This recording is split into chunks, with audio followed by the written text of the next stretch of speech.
All right, I'm bringing Dave in. Hey, Dave, how are you? I'm doing good. How are you? I'm all right. All right, cool. So let's start this thing off. Just say these words for me. Hey, this is Dave Matheny, and you're watching the Break It Down Show. Hey, this is Dave Matheny, and you're watching the Break It Down show. Hey, man, it's cool to talk to you. It's interesting.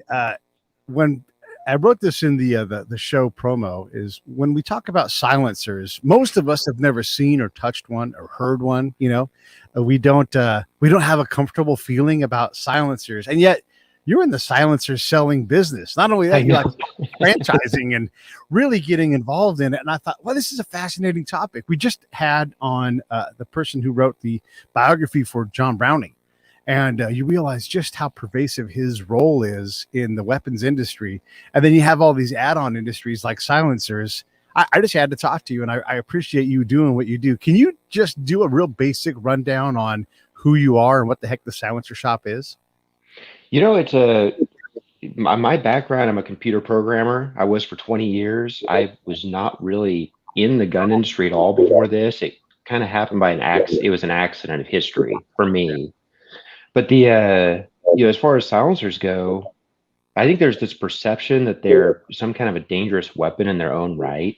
And the reality is, people get that from watching TV and movies, but the reality is they are nothing more than a safety device. They reduce sound, not silent like the movies, but reduced. They Yeah. reduce recoil, they increase accuracy. They're great for young shooters, hunters. They're just a safety device. Well, that disagrees completely with my personal narrative.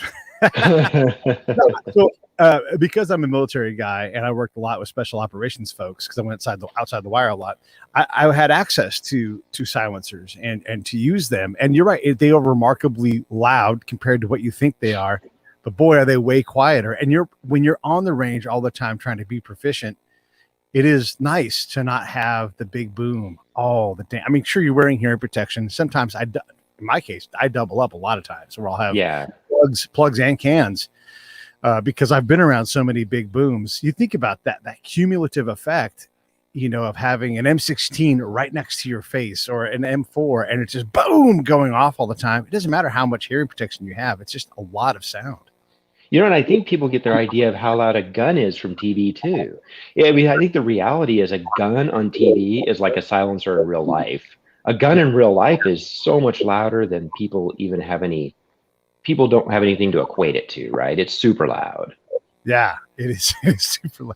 When you think about like those World War II battles, when those guys they didn't run around with hearing protection in, they Yeah. just and it's just like when you hear how loud an explosion is and how a gun, and this gun literally, in the case of a rifle, it is right next to your face. I mean, your face is Yeah. in a lot of cases. So a silencer makes a lot of sense. Do you have an idea of how many like hitman, the myth, right? That there's a hitman out there with a silencer and there's four dead people in a room and it doesn't make any noise. Does that even happen in reality ever? It doesn't. And you think about this from the perspective of a criminal. The reality is a silencer doesn't make the gun silent. Other Right. people can still hear you, and it makes it 8 inches longer. Criminals, they're not looking for, Hang on. you know, yeah, they're not looking for safety for themselves, right? They're looking for concealability, and a silencer kind of works against that. Yeah. So it's the exact opposite of what people think. Yeah, and you're right. It's just let's screw it on in a room, Yeah, Yeah. right. Yeah. Uh, can you give us an idea of how loud a silenced weapon is? And does it change according to rifle, long rifle, carbine, Oh the yeah. size rounds? How does talk about the sound, what it actually is? So it on an AR-15, which you mentioned, using the M4s in the military, it's basically a very similar weapon. The top of the line suppressor on an AR-15 is as loud as a jackhammer on concrete. The only suppressors that even get close to what you see in the movies are the ones you run on 22s. But everything else is actually pretty significant still. Still safer, more comfortable, and especially for hunters, like with the bolt action gun, it's as loud as an AR-15, but the sound is actually further from your ear. So Mm, it can be a lot more comfortable to the shooter, even though it's the same loudness. There are yeah. a lot of factors. Yeah. Would you say is it as loud as a firecracker at that case, or is there any kind of sound that we might be familiar with that we would say, oh, that's how loud it is with the silencer? It's 130 decibels. Like I said, that's a jackhammer on concrete. That's loud. That's way beyond a firecracker in Right. most cases. I'm sure you can get something that's that loud. Yeah. But I most people don't experience sounds that loud in real life. Right. And then without a silencer, how loud are these weapons? You can be 160, 170 decibels, which is pretty much the equivalent of sticking your head inside of an operating jet engine. Right. Yeah. So just crazy loud. I live under a flight path for John Wayne Airport here in Southern California, and those jets are pretty loud, and they're I don't know, a couple thousand feet up or whatever, and it can be a lot of noise. And you're right, it's what I think of like an open firearm. There are oftentimes when, especially right now, because 4th of July is coming up and people have gone to Nevada to get their fireworks. You hear certain fireworks, like that's an M16 sound right there. Very, very similar, but it's also however many blocks away, right? That's how loud unsilenced weapon is. Yeah. But the silence, and I've only shot handguns that were silenced. Do you feel like they're quieter than an M4 or a long rifle? I tend to be. They work out to be roughly the same. You can get a subsonic pistol where you're shooting like a 45, for example, where you can get into lower decibel levels. You can get down to the 120s, for example. Still very loud, but significantly quieter. Right. I tend to shoot a lot more with rifles. That's just my personality. Right. That's your home. How loud is your voice normally? Like, we must be able to get our voices above 100 decibels, right? But not much. Yeah. Okay. Yeah, you can get above 100 decibels. It's a logarithmic scale, so right around 3 decibels, the sound doubles. Right. So going from 120 to 130 is a pretty gigantic, huge jump. From 110 to 120 is a huge jump. Yeah. So I suspect you get your voice up into the lower 110, lower teens, right? Yeah. If you really focus on it. My uncle Arthur taught me how to shoot, so I'm sure he'll probably watch this episode. So I want to throw a shout out to him as I fumble around trying to get some of these things right. I'm sure he's like, the grain or the amount of gunpowder in a round, a given round, must also have an impact because that's where the energy's coming from, right? So if you have a magnum round, that's got to be louder, right? Yep, the amount of powder, the length of the barrel, because a longer barrel, that pressure will dissipate more by the time the bullet comes out. There are a lot of factors. Semi-automatics tend not to be as quiet as bolt actions because you've got sound coming through the ejection port, pretty much feeding right into your ear, right? Yeah, that gives me another question too I want to ask is, if you have someone like a 45, or if you lighten the grain up on purpose to, like you're just shooting target rounds at short distance, you don't need a lot of gunpowder to get them out the door or out of the muzzle. That is also a quieter round, right? Like it's a subsonic round potentially. And so there's just less stuff to go boom. That's right. That's exactly right. Less powder and getting that velocity below the sound barrier makes a difference. And then the other thing, from my own experience in shooting silence things, I can hear the action of the pistol more. Like it's more like there's more room maybe for that sound to come through where you hear that, that the machine part of the gun. Is that true for the rifles and everything too? Oh, absolutely. The other thing you can actually, you start picking out sounds you normally wouldn't hear because you're not wearing as much hearing protection as a big part of it, but like the bullet hitting the target, right? That becomes part of the experience. Yeah. Whereas without a silencer, it's not. Yeah. I'm here to tell you, with my concealable shield pistol, I can reach out and touch a man-sized target at 140 meters. That's actually really impressive. Yeah, it's stupid. And so I had a bell, like a school bell, way, way, way out. And I was like, and I was like, done, I mean, the bell is, I don't know, 10 inches, 8 inches, something like that. And I just wanted to say that on the record, X. That's most of the thing to say. That's awesome. But does the okay? So my pistol shoots pretty much flat. Like if I put the dot on it, I'm going to hit it, and I don't have to do much windage with it, even at a distance like that. Does the silencer take something out of the bullet as it goes through, or does it change the trajectory or the flight path? No, that's a myth. You actually will. The part of that is you get more velocity with a silencer. So, and it's measurable because you basically are extending the barrel without friction, right? So you get more velocity, but it can change your point of impact. Now, the actual accuracy is better. So you have to let's say it's off by 2 inches at 100 yards. You just resight it in, and now you have smaller groups. So it's you just have, a lot of times you do have to sight it in again with the suppressor. How does that work? I mean, you've got rifling in your barrel, and so it reaches the end of that rifling. Is the silencer actually? How does the silencer attach? And does that make the end of the barrel a little smaller, or what happens there? Yeah, it attaches to the threads on the outside of the barrel, and it does make the diameter of the outside of the barrel slightly smaller, depending on the barrel. It can be somewhat of a big difference, but usually it isn't. And then it's the bore through the suppressor is larger than the bullet, so it's not like rifling. So the bullet will travel through that without any friction. That's why you will get some measurable increase in velocity. Right. Okay. So it's already shot basically, and it's just going down a wider hallway, and it doesn't like bang around in there like that, nothing like that. Nope, that's the goal, is that it does not. And then what does a silencer do? Like, okay, I get it. You screw it on the end. What's in there? Is it like nacho cheese? How do you, like what does it do? How does it work? It works pretty much the same as the muffler on your car. There are baffles inside, and the gases just expand into the baffles. So by the time the bullet exits, the gases aren't exploding into the environment. There's a lot less gas to explode because it's all mostly been captured within the suppressor. In fact, the origins of the suppressor and the car muffler really came from a lot of the same sources and the same people. Interesting. When I read that John Moses Browning book, and by the way, fantastic. If you guys are all interested in the history of the Old West and one of the great inventors of American history, I mean, on par with name any top-notch inventor, John Browning is one of those guys.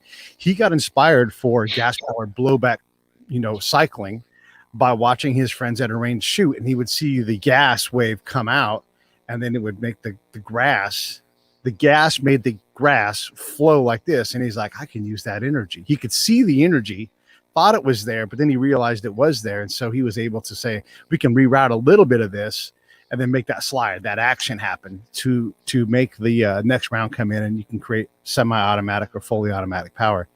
But you're capturing the rest of the gas or most of the rest of it and doing something else with it. That's right. Just letting it dissipate, right? Capturing it in there and let it dissipate out more naturally. What does that mean? It's you have this very high pressure explosion coming out of the end of the barrel. So instead of exploding, it's being captured within these baffles. By the time it gets into the end of the can, it's more of a just dissipation of the remaining gases. That is why larger silencers are quieter, right? The larger it is, the quieter it will typically be. Let me see if I can explain this back then. Okay, so when you pull the trigger, the primer is struck, it causes the explosion, the powder is cooked off, and the bullet is essentially going as fast as it ever will go at that instant. It gets spun around a little bit with some rifling, passes through the silencer, and nothing really else changes about it. It's afterwards or just in front of that when the gas starts to get captured into that canister where the silencer comes in. And so instead of that force being just projected through the barrel and maybe through the action a little bit, if it's got an open action or a different kind of ejection system, that gas is now mostly going into that canister. And so you're hearing less of a boom. Still a big boom because there's still an explosion. Is that pretty good? Am I doing all right? I think you pretty much nailed it. Well, good. All right. Show over. No, but these are the things that like we don't know. Like again, well, you always just see the guy with his Pelican case and his silencer and he assembles his weapon. It's a trope. It's not reality. When someone comes to you to buy a silencer, what's their main purpose? I mean, obviously it's cool, right? Because it is cool in the movies, but what's the main functional reason why they buy these things? Most people are buying them for hearing safety. For me, I bought my first one for going hunting with my son, right? Just hearing protection for him. He wouldn't wear his muffs when he was in the blind, and he was already deaf in one ear anyways. We're trying to protect the other. Yeah. But it's just you're hanging out at the range with friends. You don't want to have to double up on the earplugs. You can just wear a simple set of plugs and you're good to go. But hunters, that's another one. You're out all day. You don't want to wear muffs because they're uncomfortable, and you're only going to take one shot, right? And you're part of the environment, Yeah. like So you want to hear. Yeah. So people end up not wearing muffs or plugs, and by the time they're in their 70s, they can't hear anything because they've lost a little bit of hearing every year, and it's cumulative. And when you're hunting, let's say you're out deer hunting and you are using a silencer, again, someone else who's out there hunting with you, you have better chance to hear them, but also they're still going to hear you if you shoot around. They're like, oh, there's a guy over in that direction, and now you can act accordingly. What kind of reaction do you get from folks who go to the range? Are they freaked out? How do they respond? When I first got into this business, there was a lot more of that. It was, even range employees weren't quite sure how to deal with it. They weren't sure if they were legal. Now they're becoming more and more common, and a lot of people they're starting to be seen as more polite than they used to be, right? When everybody at the range has a can, it's a good day, right? Yeah. Because you don't have to wear the big muffs because the guy next to you's got a 7mm Magnum with a break. Oh my God. Yeah. Some of these are just like, please, would you stop? I know. There's a gun that I don't buy a whole lot of guns, but there's a pistol that I would love to have, and it has like this NATO round, and it's like a 5.56 round, but it's in a pistol, and it's super high speed round, high speed in that it goes fast for everybody listening, and it's just this tiny little barrel. It's like a 22 size barrel, gun is regular size. It just goes boom, and you're like, holy shit, what is this? What came out of here? That is the perfect candidate for that, because when you shoot that gun, it makes people step back and look and go, what was that? And then they see this gun with this tiny little hole, and you're like, it's like a 22, but it's just a pistol. And I think you're thinking of the 5.7, and that thing suppresses great too. Oh, does it really? Yeah. Why does it suppress great? What about it? Because obviously there's a big boom going on. There is. It's very loud round, but it's a pretty small case, so there's not a whole lot of gas to capture. Okay. So the amount of gas impacts it. Yeah, and I think it is a 5.7. It's like HK makes one. And, it's just a kick in the pants, but not something you want to be in front of. I wanted to back up to, we talked about the folks at the range, and they were kind of freaked out. And these are gun people primarily. I mean, they spend their time, their money going to a range. What about folks who aren't comfortable with guns? I mean, I talked to so many people from like England, when we do our musical based guests, and they've never fired a gun. They're like, if I come out, I'd like to fire a gun. I've never even touched one. Right. So how do folks on that end of things respond to like, hey, so what do you do? And you're like, I sell silencers. A few years ago, this lady, because I had a big silencer shop sign on the back of my truck, and a lady pulls up to me at a stoplight, and I always drove with my windows open. So it just is what it is. But she rolls down her window, and it's an older lady. She said, so what is silencer shop? I was like, between cars, I'm like, I sell silencers for firearms. And she just looked forward and rolled up her window. I don't know what she thought I sold. I don't know what she thought a silencer was. Right. We had another lady walk into the store once. This is 10 years ago. And you have to think, we got guns on the back wall, all the silencers to demo. And her first question is, do you sell silencers for sewing machines? Which to this day, I don't know what that is. Yeah. But I was like, nope. Yeah. Anyway. Is there any explaining it though? I mean, okay, look, I know you can explain it, but is it possible? I mean, there's folks that just don't like guns, right? Like they have a hard stop at gun, and you're like, and I sell a thing that goes, you have to have a gun to even use, do they have the ability to go, never thought about that. That does make sense. Yeah. Most people, yes. Most people, even if they disagree philosophically, will listen. And a lot of people can be convinced because there's not a bunch about silencers that's dangerous, right? I have run into a few people where it was just, there was no getting past it. And I'm not a very confrontational person, so I'll just let it go. It's not that important to me. Yeah. But it's I don't want to sit there and get chewed out over. Yeah, I'm never going to change their mind. Right. Yeah. How legal are these things? I really honestly don't know. I live in California. I'm assuming I'm not allowed to have one, but that's true. Okay, yeah. And unless you have the right kind of licensing and everything else, you can always get one. How legal are these things? In the rest of the country, I think there are actually 46 states, I believe, where silencers are legal. They're registered at the federal level. You pay a $200 tax. Takes about 10 months to get approved, but then you're kind of good to go. And the background check is pretty much the same background check you would get buying a gun at the gun store.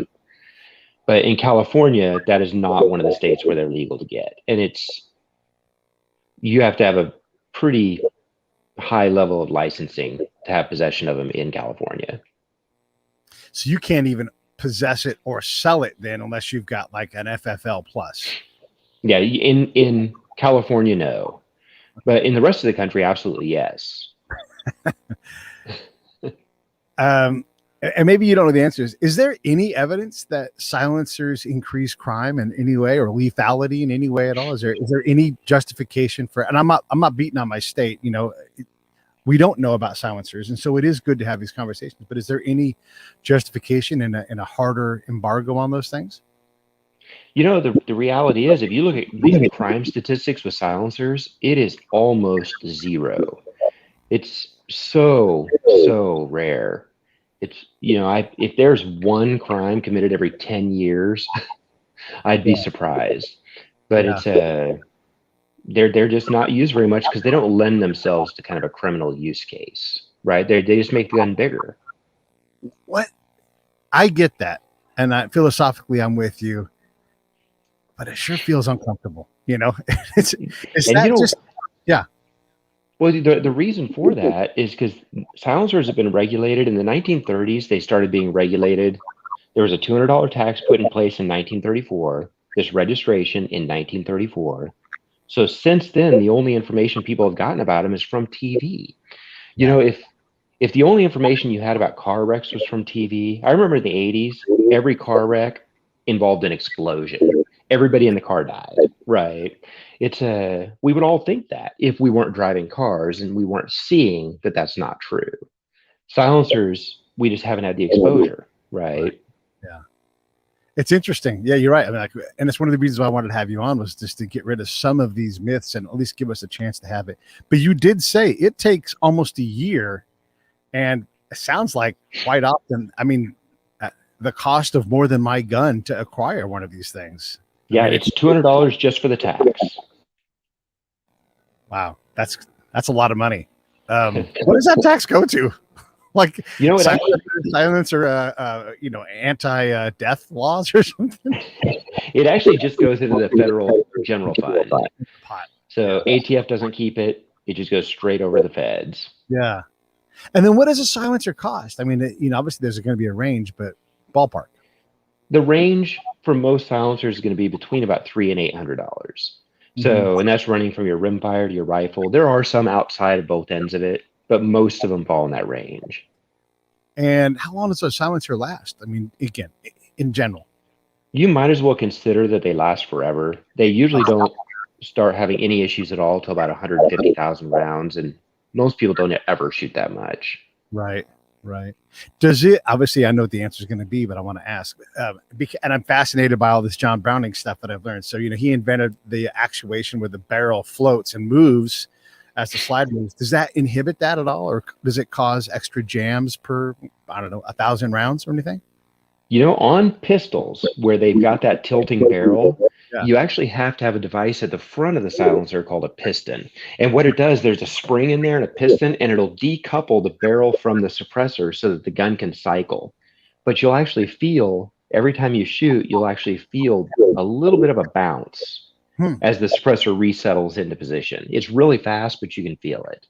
And then how does that impact your ability, in specifically with the tilting barrel pistols, how does that impact your ability to send the next round down range accurately? It's all a matter of kind of training and getting used to it. Yeah. I've never really found that it does reduce the recoil by enough that probably counteracts the bounce in a lot of ways. Interesting. And what about on something that's like meant for shooting rapidly, like and we'll just talk about folks that are authorized to have some kind of semi and full automatic. Like I used to have a Sten when I patrolled a lot, or an HK MP5, like the short one, the K model. How does that impact it when you have a suppressed semi-automatic or fully automatic, sub machine gun, I guess you would call There are two major things that impact it. One is it does help control the recoil, so it it? helps Yeah. you stay on target better. The second thing is it increases the blowback of the gun. So like, when the gases that kind of come out in your face through the Yeah. back, Yeah. with the suppressor capturing the gas, it kind of builds up the pressure and you actually end up with way more of that gas in your face. You can smell it, you can feel it. You have a stripe across your face. Yeah. Makes it a little less comfortable. So people do a lot to kind of counteract that aspect of it. But most civilians don't have full auto anything Right. because they're so expensive. I can't, what does that cost? I've just got to ask. To get into those things, last I looked, you're starting at about 30 grand. We transferred one through the store that was like $8 million. They are so crazy expensive. Yeah. You watch TV, you think everybody's got them, but man, I tell you, people aren't buying these things. Yeah. I mean, this is a specific purchase that you want. And it sounds like you're on the money with this. This is to reduce hearing harm. I get it. I wish I'd had more of that stuff around me, just especially for training. Maybe I wouldn't use it for that because, again, you're like, hang on, I'm still pulling out my gun. What's the holster look like for a silenced weapon? Yeah, that's right. They're funky. I've actually never carried one with a suppressor. It's just too unwieldy. When I carry without a suppressor. Yeah, you would have to. I mean, if you had a pistol, it's going to be 6-7 inches longer. Is that right? Yeah, they do make shorter ones, but they get louder as they get shorter. So there's a trade-off. Right. That's interesting, man. I'm fascinated. By the way, everybody should go check out silencershop.com where you can get more information about that. You guys also, and I'm curious about this. So one of the things I'm curious about is you guys have taken this long and expensive process, but you've really systemized it. You're like, it's just these 8 things. I think it's 8 when I looked on the website. Very simple. Like you need to upload this picture and blah, blah, blah, blah, blah. And it's pretty simple. Talk about that process that it takes to do it. The process is actually very easy, and that is our business, is simplifying that. We're like TurboTax to the silencer industry, right? We fill out a lot of paperwork.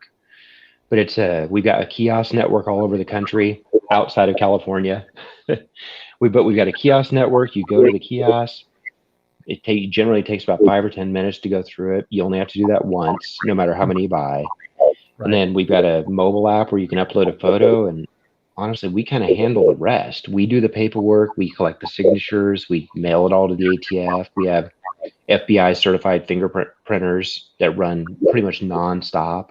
But that's what we do, is submit paperwork. Yeah. It's crazy. I mean, and again, it still takes 10 months, you said? Yeah, that's right. Wow. What's the other restrictive state? You said there were like 48 states. Who else is like California? The big ones are California, New York, Illinois, Hawaii, New Jersey. Yeah. Those are the ones that you really, you can't own one at all. Yeah. Yeah. Unless you have some kind of law enforcement exemption or something, right? Yeah, and in a lot of those states, even that's hard. Like in California, it has to be a duty suppressor, right? So you can't have a personal one, even if you're in law enforcement. Right. So it's pretty restrictive. Is there a more misunderstood piece of equipment out there? And then why the heck would you take on something so hard to sell? Why not just sell ice cream? Everybody loves ice cream. For me, it was one of those things where I actually liked my job. I wasn't looking to start a business, right? Yeah. And when I bought one, the experience was so hard and went so poorly. In fact, I bought 2 from 2 different people and had similar experiences that I thought, I'm just going to help people out in the local area fill out paperwork. Yeah. And it just exploded. We do 2/3 of all the paperwork in the United States now for silencers. Wow. But I think it all kind of came from that idea that we can simplify this. We can make it easier. Customers don't need to know the details of what goes in box 4A, right? It's like you would hire an accountant to do your taxes. We are that for the silencer industry. Yeah. And then is there any culpability in you guys if someone does something horrible with their silenced weapons? Basically they've got the background checks people run through are at least as intense as what people go through for buying a firearm. It's more regulated. The ATF is tracking all of them. I've always perceived that there's actually less risk in the silencer industry than even in the gun industry. just because it's so heavily, I guess, regulated, you Yeah. know. I would never condone anybody breaking the law, especially when it comes to firearms and firearm safety and everything. But I'm curious because we often struggle with the control of weapons and how do we safeguard the community from the people that will use weapons in a negative way. I've got to say that because it is important, and I think we all want to reduce harm. But I also know that you can make a ghost gun. You can fabricate a gun in your home. You know, I mean, Mr. Browning made a gun when he was 8. You know, that fired a weapon. He just knew how to weld good enough and everything. I don't know if he was 8, but he was a little kid. So you can make a gun in your house and basically no one would ever know about it. Is the same true for a silencer? Can you just simply make one, or is it harder to machine and everything else? They are unbelievably easy to make. So from parts at Home Depot, you can make a silencer for about $10. Now, Wow. in the current environment, it may cost more than $10 because Yeah. the price has gone up on everything. But they're very, very simple to make, and that's pretty much all of the convictions ATF, you know, all the charges they push out on silencers are all possession related. So it's people just making silencers, right? I mean, any kid who grows up in the country has probably tried to manufacture something just based on what he saw on Walking Dead, you know. Yeah. Yeah. So that's really where you get in trouble with the ATF, because if you have one and it's legit, they've got a record of it. And if you don't, then you've got a record. Yeah, that's right. Yeah. Yeah. So not something you want to screw around with, but most kids don't even know that. Yeah. Yeah. What are your barriers to scaling this? I mean, obviously you've got the TurboTax aspect of it figured out. Are you constantly like, it's like the emerging marijuana business, right? Like my cousin's got a place in Montana. He's been on the show before. And if you don't adhere specifically to this path of rules, which are likely to change in the next election and then the next election, you know, your business model is constantly in flux, trying to either deal with deregulation and re-regulation constantly. Is that impacting what you guys do? Yeah, it does. That's actually a big part of our business. We are a way more of a software company than people realize. We've got half a dozen software developers on staff full time. We're constantly upgrading and adapting and changing, and we have to be ready for anything to change at any moment, really. Right. And is this a party specific problem for you? Like if there are Democrats in charge, you guys have to change to be more controlled, or is this just political in that we just don't like silencers?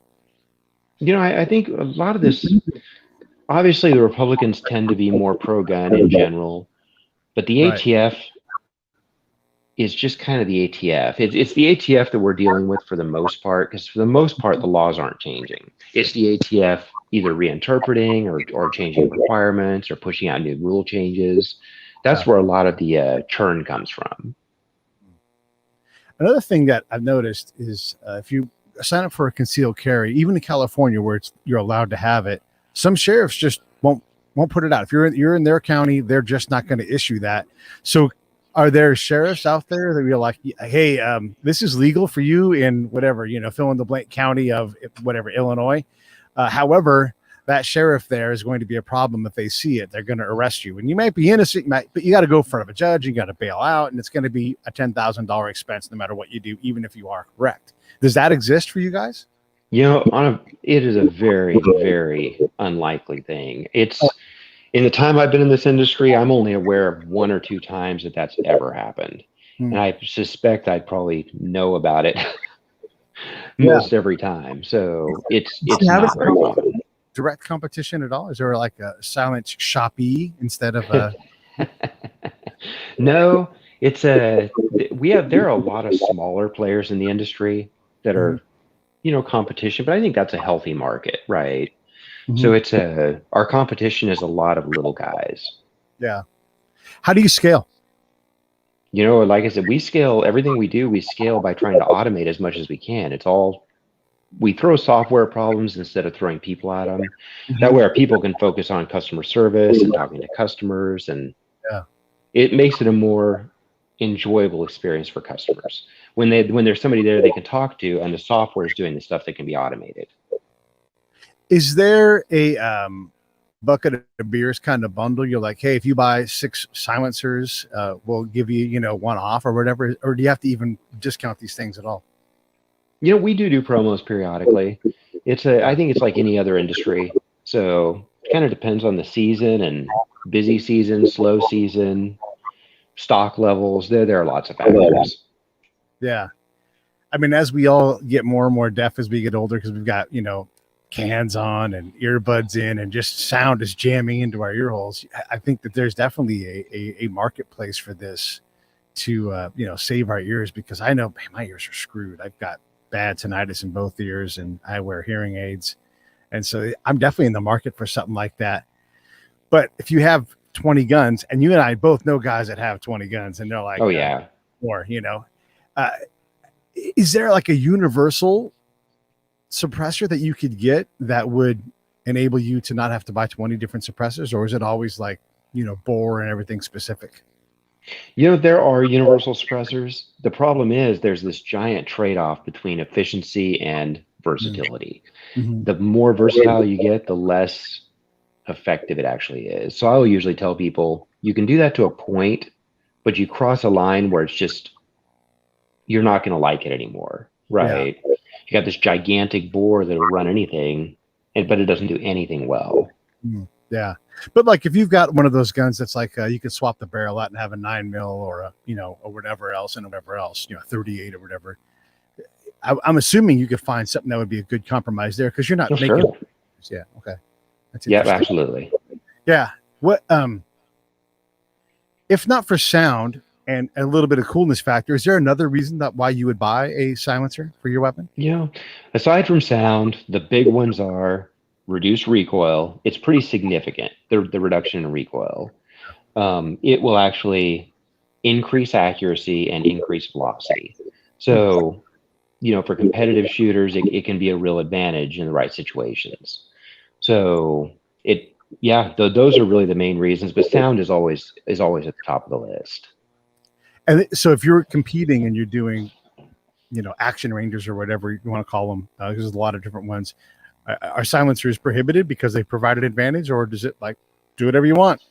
In most action shooting, like especially like the pistol, like IDPA, IPSC, stuff like that, you can't use them, and I think they'd probably be in the way, especially trying to draw from a holster and stuff like that. When you get into like the precision shooting, long range, that's where they start to play into it and be an advantage. Yeah, it's interesting. I never realized that it would increase the speed and I guess the ability to hit something further away. That's a selling point for me alone. And is that how long can a silencer be before that stops being beneficial? Like you don't want a 15-inch silencer because now you got to like put it on That is true, and you really need the bullet not to touch anything in it. So the longer the silencer is, the harder it is to get that bullet out the end without it starting to bounce off baffles, right? Yeah. There's a point where going past that becomes unproductive, and dangerous, right? Yeah, dangerous. Yeah, you're right about that. I had a question about that part. Let me think about what it was. Well, tell me something I don't know about silencers. We've learned a lot already, but fill in some blanks here for us. Really, I think we've talked a lot about a lot of different topics. This is not a normal interview. You're getting into a lot of the tech stuff, which is awesome, actually. I think people, let me just talk about something else. People talk about shooting them wet, right? I don't know why this comes to mind almost randomly. Yeah. You can actually put a little bit of gel or liquid inside the suppressor, especially on pistol cans, and they will shoot significantly quieter. That's one that people always seem to want to test when they first get the silencer. The problem is with the blowback is they are crazy messy. You end up with this splattered crud all over you. Man, don't wear a light colored anything. Yeah, because you'll just be covered in black soot when you're done, right? But they are quieter. Yeah, that's interesting. So you get it wet with some kind of gun-based oil or gel, or what is it? Like not hair gel. Honestly, you can buy pretty much anything. You can get wire pulling gel from Home Depot. Wow. Squirt some of that inside of it. It works great. Yeah. It's just a lot more cleanup later on, though, on you and a lot more. It's messier and just on you, on the gun, everywhere. Do you guys make all of your own silencers, or how do you source those? We don't make any. We deal with all the major manufacturers. The biggest ones are really Dead Air, Silencer Co., Rugged, Q. There's a whole list of really good manufacturers all over the country. Silencers cannot be imported or exported. So they're all made in the U.S. and sold in the U.S. Yeah. That is it. I had no idea. So how do you find out if what the rules are specifically in your state or in the state that you're traveling to? Like if I'm going to go to Texas, totally different set of rules. Reciprocity I'm sure it doesn't apply, but maybe there's some kind of reciprocity angle as well. Yeah. The thing about suppressors is they're actually regulated at the federal. So the only real differences between states are the states where they're not legal at all. Okay. Right. If it's legal in your state, you can shoot it there, hunt with it, do whatever, travel to another state where it's legal, do all the same things. There's really no problem and no real issue with reciprocity because it's federal. Yeah. Can you get them customed at all? Like I want to have mine nickel plated or chrome plated or whatever. People have their kind of, I want it like desert camo painted, what are those kind of things? There's some of that. And the silencer market is so small compared to the gun industry that kind of stuff just hasn't taken off yet because there's not enough to make it worth it. Right. But as the industry grows, we're starting to see more and more of that. People want their real tree camo or paint job or special material. I mean, it's starting to be that way. We love it. We want it to match our gun. I mean, sometimes you don't stand out, but if you've got a subdued weapon, you don't want a shiny, or a pretty. You want it to be a little bit ugly, maybe, because that's your style. Would you say are silencers being normalized, or is the pushback just starting now that people realize that these things are becoming more prevalent? Like, how would you characterize the marketplace? When I first came into this market, even gun people thought they were illegal and thought that you shouldn't own them. Mm-hmm. Right? That has shifted significantly. So among the gun industry, people are starting to understand them. They've seen them, they've experienced them, and they want one or have one. Right? Yeah. For non-gun owners, especially the ones who are like super anti-gun, I think and they've never talked to anybody and just don't know what they're about. Yeah. People like that can tend to be anti-silencer, but if you understand them at all, there's not a lot to hate. Like I said before, they're a safety device. Yeah. So you kind of have to be a pretty rabid anti-gun person that just doesn't know what you're talking about to not like silencers. And I'm not trying to paint with a broad brush there. I'm just well, and to be 100% honest, anti-gun people are oftentimes very unaware of what they don't know. And right. I read a story about a lady who was very anti-police and thought that they should shoot people in the arm and all these things. And they put her in a simulator and attached her daughter's face to one of the cyber targets. And she shot her daughter. And she's like, "Holy! I had no idea. Yeah. And let me just make sure I say this clearly for the YouTube people. This is all virtual. This actually did not happen in real. But you go into a simulator, try to make them real, and to increase that effect, they were able to do that. And it changed how this one person, at least in that moment, how they saw this stuff. And a lot of times we have to do the work to understand the thing that scares us to make sure we understand it, because it's easy to be terrified of a silencer, but the reality is it's a lot less terrifying and way more rate. I didn't realize it was 10 months to get the thing. Yeah. Well, people get all their information from TV, right? And that's, that's where you hear this stuff like, "Oh, just shoot the gun out of their hand." Oh, yeah. That only works in Westerns. Oh, yeah. You would brag about that shot for the rest of your life. Yes, you would. And then some other smart ass would be like, "Why'd you miss?" Because shoot it out of their hand. Yeah. It's hard to hit a human-sized target, let alone a bicep-sized target. Like it's just, yeah. And then also you maim someone's arm for the rest of their life too. We're not going to solve that part of it. I wish we had better non-lethal ways to deal with problems, but we don't. And so we have to learn about these things. The silencer market is interesting. If someone wants to get into this business, they're like, "Man, I'd love to do that." Do you guys have like a franchise kiosk setup or anything like that at all? Or No, how? absolutely, yeah. Okay. You have to have the licenses to be able to sell guns, Right. but we're a distributor. We work with most everybody who sells silencers across the country. We've got about 4,000 dealers, and Mhm. we're always signing up new ones. If you want a kiosk, no problem. We can set you up with one. Yeah. But it's yeah, we're happy to work with anybody outside of California. We're working on it. We're working on it. We actually just passed some pro gun legislation in San Diego recently. We'll see what happens. For a while, and I think this is true now, you did not have to have a background check to buy ammo, because for a while before that, you had to have a background check to buy ammo and have the right kind of ID and everything. It was a little bit bananas here. I think that is not the case now. But again, we're so anti-gun. Yeah, I digress. Anyhow, yeah, this is neat, man. I love talking about these things and the ability to understand something that is scary. Because I got to be honest, I fired them, but I would never try to own or even consider owning one. Now I'm considering it because I do have only so much hearing left, and I don't shoot a whole lot. But if I spent, let's say, $700, which is more than the cost of my gun, to buy a suppressor and pay the tax and everything else, I might be able to shoot a little more, because I definitely am mindful of that and careful that I don't want to expose my ears to that much damage, Right. One of my favorite things to do, and I don't know why. I like going out to the range. I'm a member of a private club here in Austin, and all the old guys who are always there, right? They're super fun to hang out with, just nice guys. They know their stuff, but you get to talking to them, and it's always like, yeah, what? And and it's just from a lifetime of, like I said, that one shot per year Yep. out in the field hunting with whoever, and it never comes back.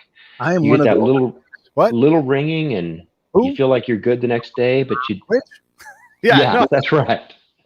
just all interrogatives. That's how I start every conversation. My poor significant other has to deal with that all the time.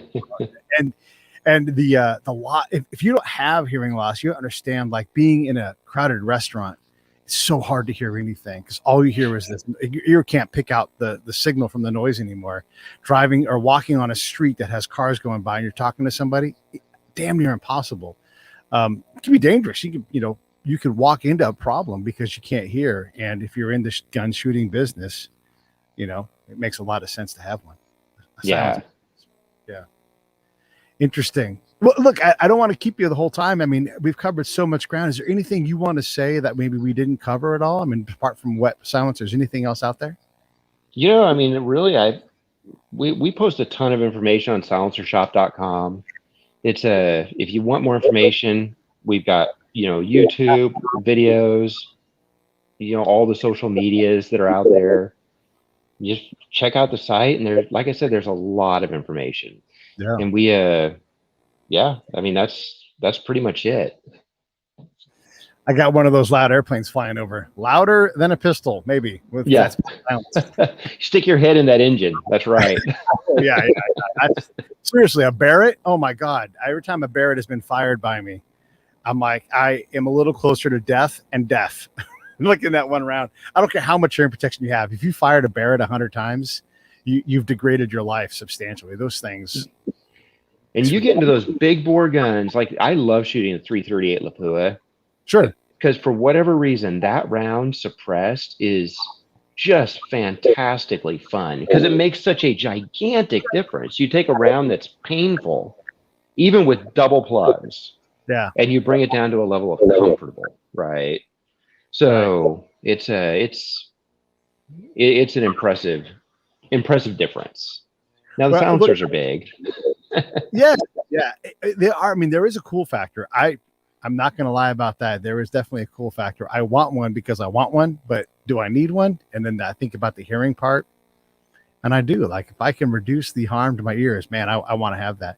I'm going to be in Texas, actually Austin, possibly this August. So I'll have to come out. We'll have to go do the range. That'd be a lot of fun. Absolutely. Yeah, that's right. Shoot some suppressed stuff. How many suppressors do you own? Can I ask? Is that okay? Yeah. You know what? I'll tell you, I wish I knew the answer to that. It's if you count all the ones Silencer Shop owns, a lot. Me personally, maybe 15 Yeah. ish, but that's a little bit of a guess. I don't know for sure. In the business of doing that, how about traveling with them? Like if you're going to go to SHOT Show, are you able to just, do you have to check them? How does that work? I should ask that up front. You can check them. You have to treat them just like a gun. And one of the best things about traveling with a silencer or a firearm, we've had TSA, and I'm not going to knock TSA. I mean, they're doing their job, I guess. But we've had them open up cases, drop stuff out on the floor. It looks like they're jumping up and down on it, then smash it back into the case. If you throw a gun in that case, you can lock it. Yeah. So a lot of times when we have sensitive equipment, even non-shooting related, we'll throw a gun in the case so TSA doesn't touch it. Right? It's in some ways, traveling with a gun's not such a bad thing.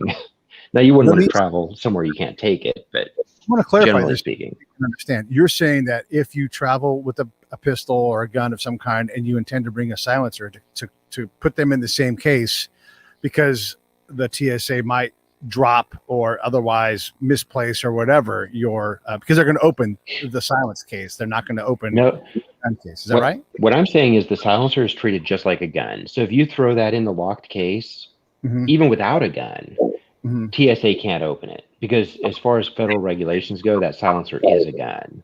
Okay. Even though we all know it's not, it's regulated like it is. Right. Okay. Okay. So you can put it in its own case and send it, and they're not going to, you're saying like in general, when TSA opens things, they don't always do the best job of handling it because they're busy. Yeah. And so this prevents them from opening it. Throw a gun in the case or a silencer, and then you can lock it. And then just in general, for those that have never flown with a weapon, and I'm saying flying, like you show up to the airport and surrender your weapon and it ends up where you go. But how is that? When you walk in the door at the Delta terminal, you're walking up to check it in. Is there anything like, how does that work? Or do you have to go see a sky cap? How does it work when you show up at the airport with the pistol legally? For the most part, it's pretty straightforward, but it depends on the airport. You walk into Austin and they know what they're doing. They're cool about it. It takes you an extra 5-10 minutes maybe, and you're done, right?